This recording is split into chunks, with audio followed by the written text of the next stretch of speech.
Nabil Ayouch, bonjour. Bonjour. Je suis ravi de te recevoir parce que je connais ton cinéma depuis de nombreuses années. Pour te resituer, tu es un franco-marocain, donc tu es né à Paris, tu vis aujourd'hui à Casablanca.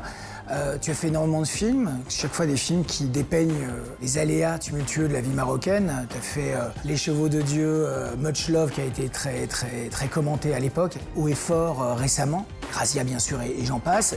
Ici, tu reviens avec Everybody Loves Touda, qui est un portrait d'une jeune femme qui veut devenir une chanteuse, donc ce qu'on appelle les Chirats. Les chirats. Faut que tu m'aides un petit peu.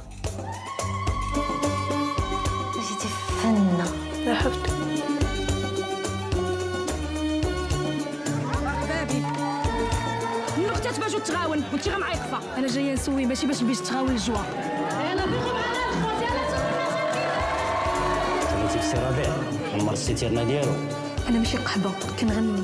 C'est une femme qui va vers Casa pour chanter, qui laisse derrière elle son fils qui est sourd et muet, qui a une volonté d'émancipation pour elle-même, mais aussi pour son fils. Donc j'aimerais savoir, Nabil, à quel moment t'es venue l'idée de ce portrait et comment tu l'as déployé? Ce sont des femmes qui m'émeuvent et qui m'impressionnent. Je les admire alors au début à distance, et puis un jour j'ai décidé de les mettre en scène dans un spectacle vivant au château de Versailles pour l'ouverture du Temps du Maroc en France. J'avais éteint toutes les lumières de la salle des batailles et dans le noir, je leur avais demandé de pousser cette haïta, cette fameuse haïta. C'est de la poésie. Alors, la haïta, c'est une poésie chantée, en fait, qui est héritée des temps anciens, tu vois, qui raconte des combats épiques à une époque où ces femmes n'avaient pas le droit de chanter, en tout cas en public. L'autre moteur du film, ça a été ce sentiment d'injustice, parce que quand elles sont montées dans les grandes villes, depuis le mi-temps des années du XXe siècle, elles ont dû affronter ces conservatismes, parce que comme elles chantaient dans des lieux d'alcool et d'argent, on les a plus vues comme des prostituées, comme des artistes. كاع الشيخات الواصلات دازو من كازا تما نقدر نغني في القاعات الكبار. ما عندهم يدير في الدار البيضاء، ما كاينش اللي من الهروبيه. بغيتو يتعلم يقرا ويكتب با يدير مستقبله وحتى انا. J'aimerais savoir comment tu as construit ce scénario. J'ai voulu construire le film justement sur un paradoxe entre le beau et le laid. Et le film passe de l'un à l'autre dans ce rapport que Touda entretient avec la nature, dans son lien avec son fils, dans son lien à son art, à la haïta. Et ça, c'est le beau. Et le laid, c'est le monde de la nuit, c'est ce regard concupiscent. يلا حطيت رجلي في الدار البيضاء. باينو إلا كما تشوف في الدنيا من السماء صالة كبيرة كيجيو ليها غدوة. Tu creuses toujours des visages, ceux qui n'ont les sans-voix en fait, ceux qui n'ont pas d'incarnation dans la société marocaine. Mon cinéma est un cinéma qui dit et qui montre, oui, en effet, souvent des gens qu'on a envie de cacher sous la moquette. Et c'est très certainement lié à mon histoire personnelle, là où je viens, là où j'ai grandi, dans ma petite ville de banlieue parisienne.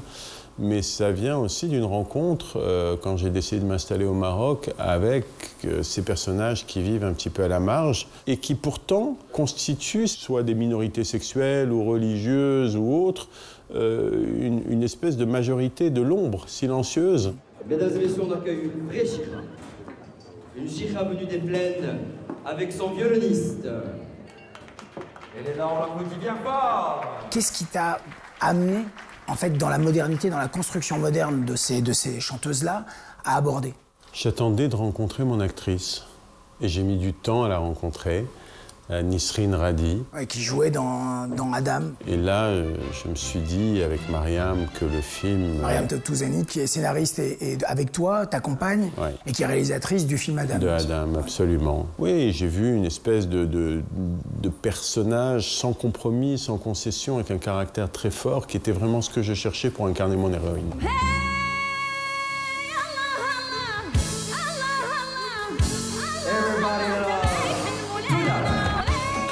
J'aimerais qu'on parle 2 secondes de ta relation de travail avec Mariam Touzani, qui est réalisatrice aussi, qui a fait 2 films, Adam et Le Bleu du Caftan. J'aimerais savoir ce qu'elle amène à ton cinéma. Comment ça se passe? Comment ça s'est déroulé sur ce film-là? Mariam partage avec moi un regard sur le monde, un point de vue sur ces personnes dont on parle depuis tout à l'heure, et une volonté, à sa manière, aussi de les mettre en lumière. Et quand on parle de Much Love, quand je lui évoque l'idée, tout de suite ça résonne en elle et elle me dit voilà, moi j'aimerais bien être à tes côtés. Et elle est avec moi sur le plateau, elle pose un regard aussi sur les différentes étapes du montage. Il y a vraiment quelque chose qui commence à naître, à se créer entre nous sur Much Love. Et à aucun moment le sentiment aujourd'hui que je pourrais un jour faire un film sans elle, et de la même manière pour elle, à aucun moment le sentiment qu'elle pourra faire un film sans que je sois présent, soit comme à l'écriture, soit à la production.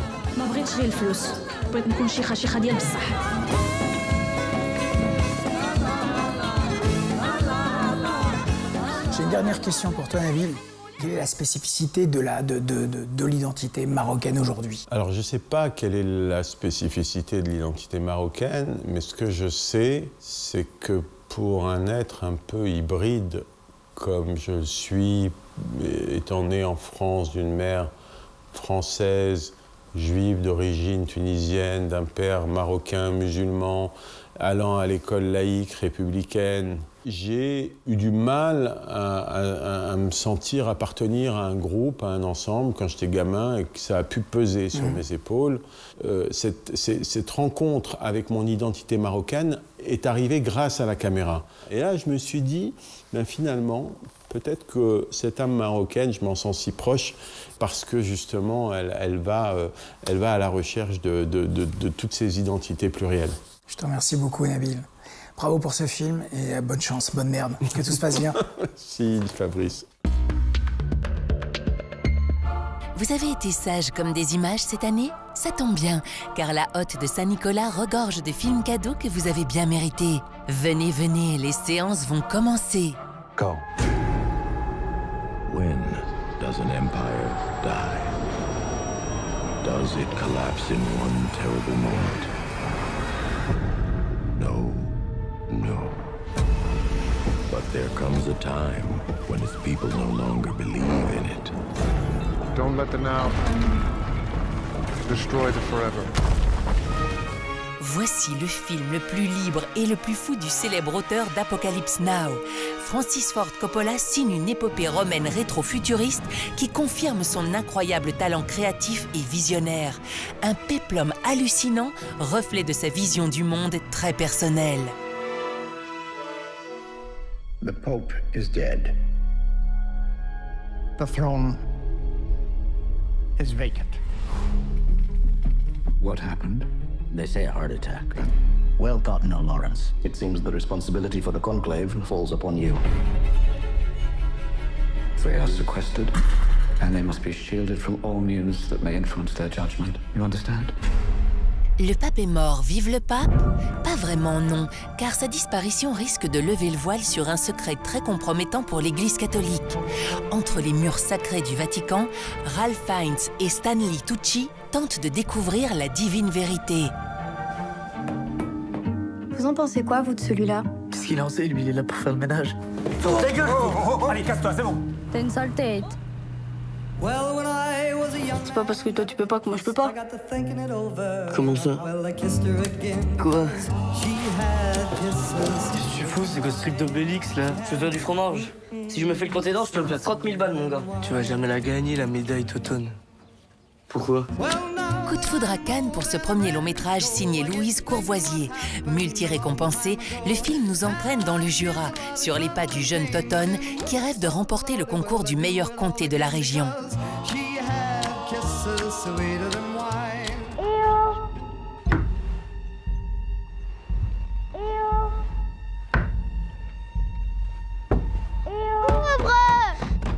Que se passe-t-il quand 4 enfants découvrent la mystérieuse disparition de leur papa de la maison qu'ils ont louée pour les vacances? On n'a pas besoin de parents. On a besoin de personne. Réponse étrange et déroutante au travers de ce drame familial signé par la Belge Michel Jacob.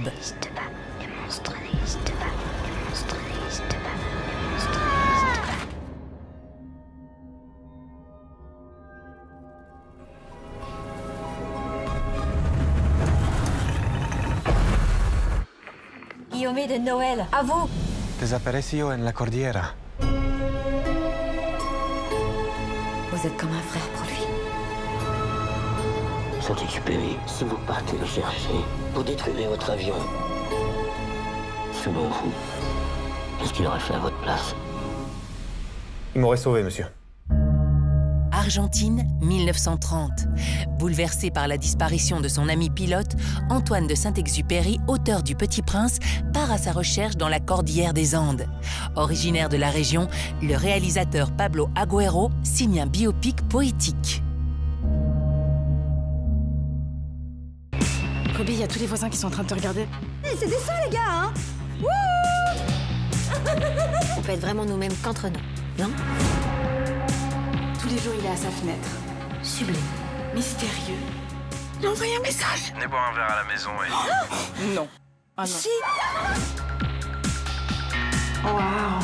Ah, les filles, entrez. Quand 3 colocataires allumés fantasment sur le voisin d'en face, ambiance caniculaire à Marseille pour 3 femmes plongées dans une comédie féministe horrifique présentée en séance de minuit à Cannes.